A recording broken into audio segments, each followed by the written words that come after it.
प्रिय दर्शकों, ओम नमः शिवाय। आपका स्वागत है इस वृश्चिक लग्न की कुंडली में योग कारक ग्रह व रत्न तथा कारक ग्रह व रत्न तथा अनुकूल रंग व अनुकूल देवता के निर्धारण में।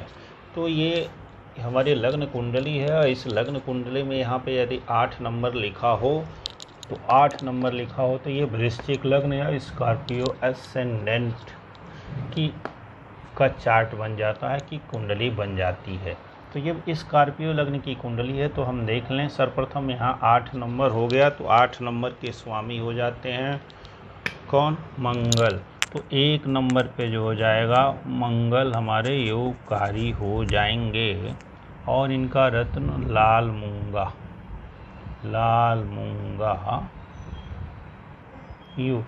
योगकारी रत्न होगा और रंग हो जाएगा, अनुकूल रंग हो जाएगा लाल। दूसरे नंबर पे 9 और 12, चूँकि ये त्रिकोण है तो पहले त्रिकोण को देखेंगे। 12 नंबर है स्वामी बृहस्पति या गुरु, तो गुरुदेव दूसरे नंबर पे और पीला पुखराज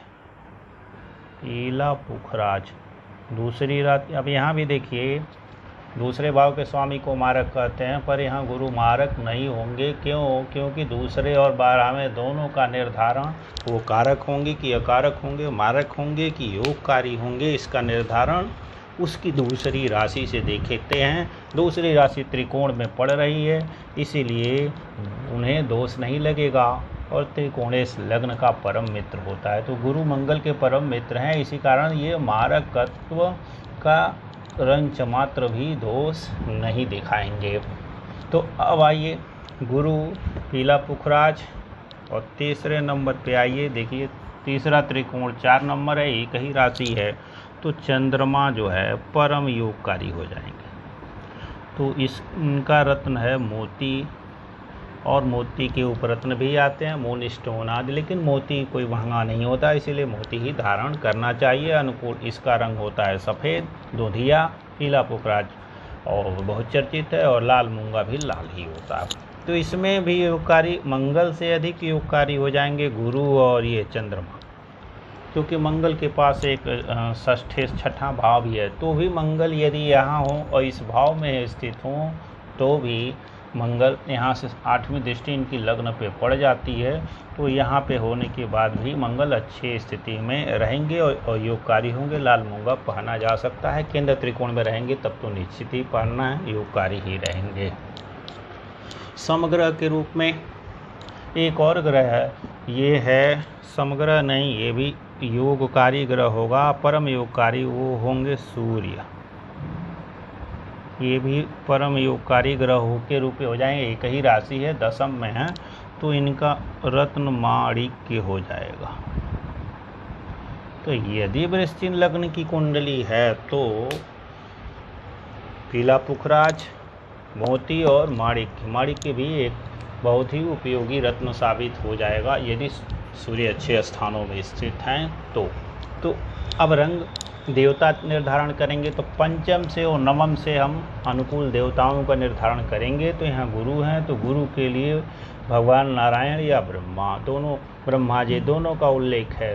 तो नारायण भगवान पे जाइए और यहाँ लग्न में आपका ये है राशि पड़ती है, जल तत्व की राशि है। मंगल, उसके लिए हनुमान जी को बताया जाता है, रुद्र देवता को बताया जाता है। तो भगवान नारायण अनुकूल देवता के रूप में होंगे। पीताम्बरी देश उन्हीं का है और गुरु भी पीले रंग वाले देवता हैं, ग्रह हैं, इसीलिए गुरु के अनुकूल देवता भगवान नारायण को ही मानना जाना अति बेहतर है। भगवान नारायण की उपासना से माता लक्ष्मी जी भी प्रसन्न होती हैं, बहुत सारे ग्रह शांत होते हैं भगवान नारायण और भगवान शिव की उपासना से। 4 नंबर यहाँ है, तो चंद्रमा शिव जी के मस्तक पे ही रहता है, तो शिव जी भी अनुकूल देवता के रूप में। तो भगवान नारायण और शिव जी और हनुमान जी में सारे देवताओं का वास है, तो हनुमान जी को भी चुन सकते हैं।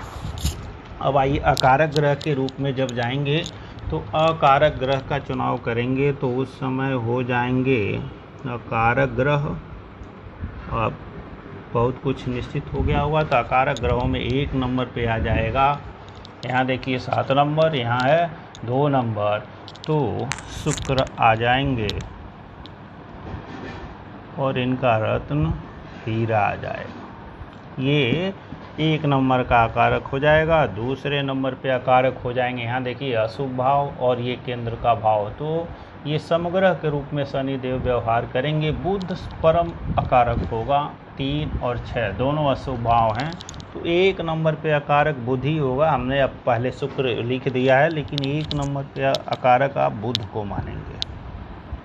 बुध हो इसका रत्न पन्ना, ये सदैव वर्जित है इस लग्न में, चाहे बुध की वहाँ दशा क्यों न चल रही हो, अंतरदशा क्यों न चल रही हो, ये गांठ बांध के रख लीजिए। यदि वृश्चिक लग्न की कुंडली है तो बुध के रत्न हरगिज आपको धारण नहीं करना है, न किसी अन्य को कराना है, ये सदैव वर्जित रत्न है।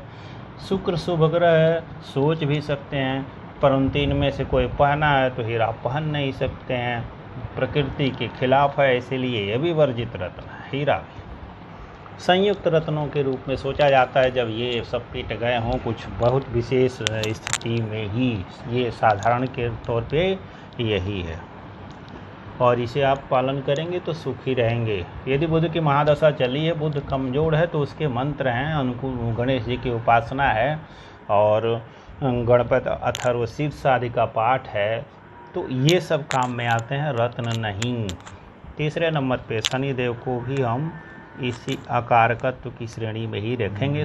नैसर्गिक अशुभ ग्रह हैं, तीसरे का स्वामी रखते हैं और ये इनसे शत्रुता रखते हैं और इनका रत्न नीलम और इस श्रेणी के जो अन्य रत्न हैं वो राहु को इसी कैटेगरी में रख लेंगे, राहु भी आकारक होगा। केतु को यहाँ रख लेते हैं, कुजवत केतु, तो केतु को ऊपर ही रख लेते हैं। अब केतु वैसे केतु का निर्धारण, राहु का निर्धारण वो किस राशि में बैठा है, कहाँ बैठा है, उसके स्थिति के अनुसार ही कारक और अकारकत्व का चयन होता है, लेकिन लग्न अनुसार केतु इस कैटेगरी में आ जाएगा, राहु इस कैटेगरी में आ जाएगा और गोमेद तो चाहे राहु कारक हो चाहे अकारक हो, हम धारण करने के पक्ष में नहीं रहते।